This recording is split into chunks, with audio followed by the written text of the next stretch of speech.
administration, and let's not forget that. It began with the nice high tax cuts that we gave to the wealthy.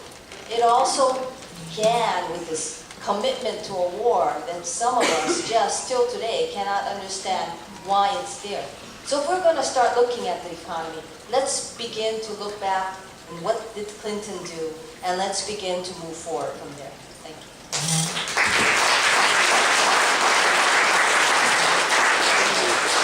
So we'll start the first round of rebuttals. The second round of rebuttals will be optional, and each candidate will have one. In my 1 minute rebuttal, I want to convey to all of you 3 very quick points. The first is on this issue of the stimulus. I think the single best standard to judge the stimulus by, this $860 billion, is each one of you should ask yourselves personally. Have you personally benefited from the stimulus package? That's the best way to judge whether or not this thing worked or hasn't. The second point I do want to make here is that during the middle part of this decade, when those tax cuts were enacted, our economy was extremely healthy.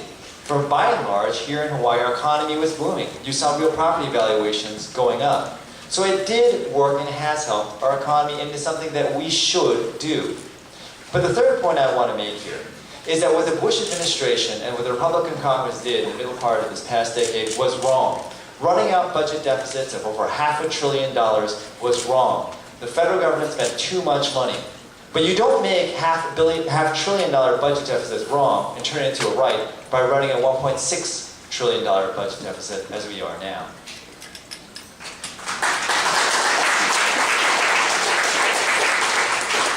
Well, again, the specific question was, would you vote to continue the tax cuts, or would you allow them to sunset? And I don't think we have an answer to that yet. But if the answer is that you would vote to continue them, then one has to face the music on that. One has to ask then, where are you going to balance the budget? The budget is at a $12 trillion debt limit. It is at a $1 trillion plus annual deficit at the moment. And we can sit here and talk about this, but when you're a member of Congress, you have to make the tough decisions. The vote is continue or not. The vote is, how do you balance the budget? What are the mechanisms that you propose specifically to put in place to balance the budget if one believes, as I do, that this is a crucial challenge, perhaps the crucial challenge for us in the next generation? That's the exact question. So you can't talk around the generalities. Sooner or later, you've got to focus on the specific votes that need to be taken.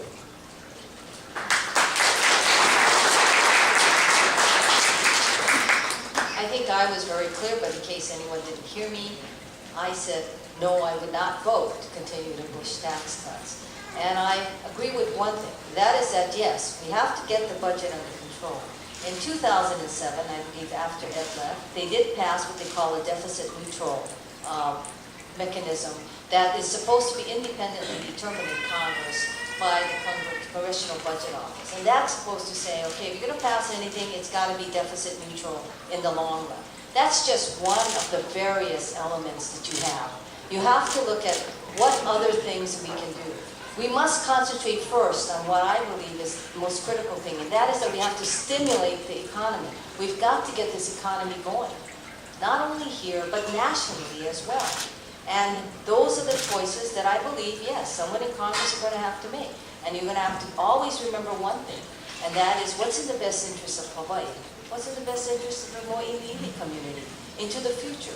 Those are the kinds of decisions we must make.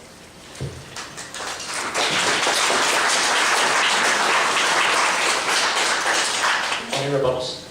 None?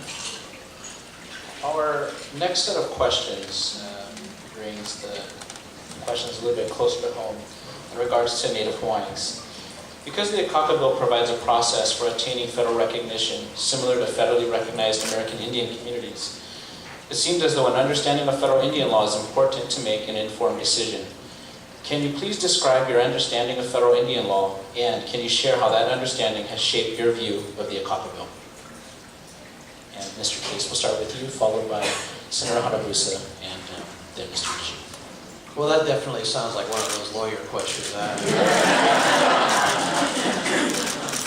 We have some law students in the back right there, and that may have emanated from the back right.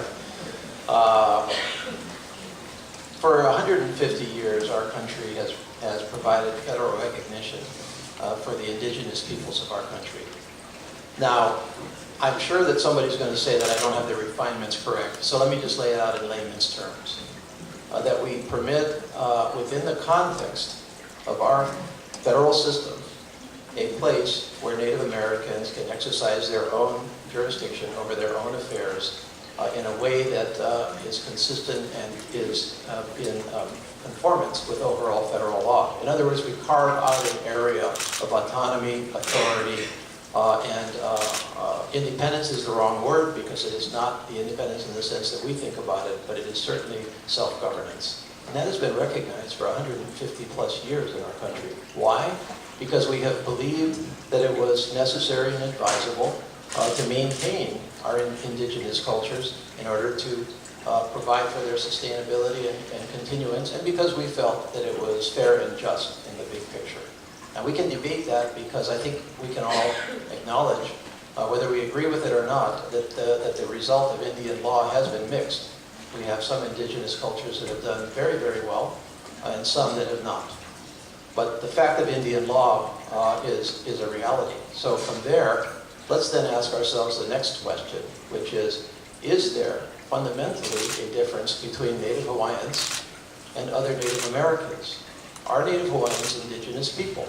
And I have always believed that they were and are. They are the indigenous people of Hawaii. They do fit the description and classification and whatever else you want to say of indigenous peoples. And so therefore, is there a reason for us in the big picture to say that somehow Native Hawaiians, as indigenous people, should be treated differently than other Native Americans from the perspective of Indian law?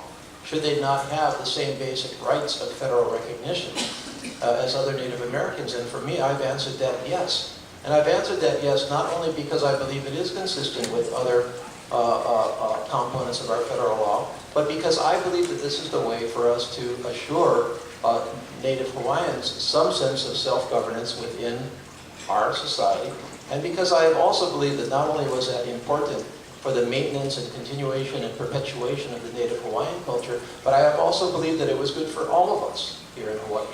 Because I really can't imagine a Hawaii that does not have a strong soul that is Native Hawaiian. And I do not believe that assimilation is the way to achieve that. I believe that federal recognition should be provided. Now the details are where the rubber meets the road, and my time is up, so I'll save it for some other time.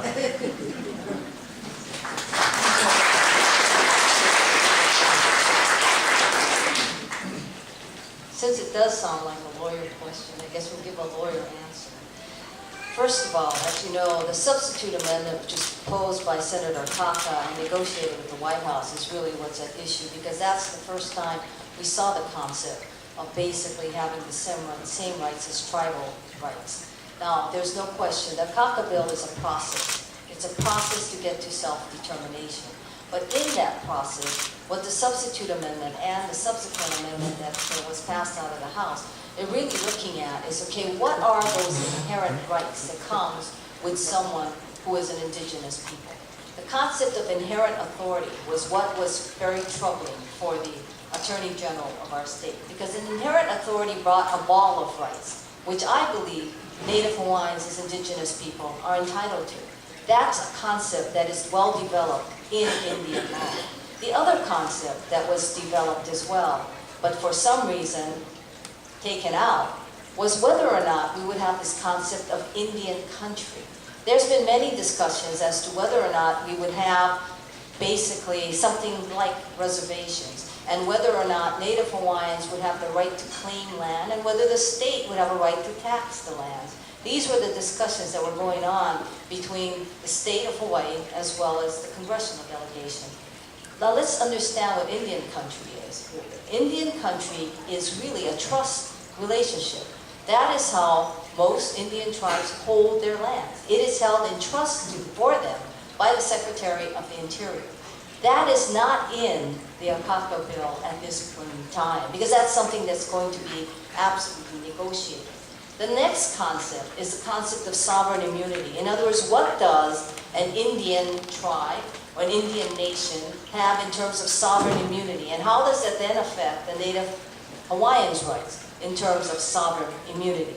Now that's a very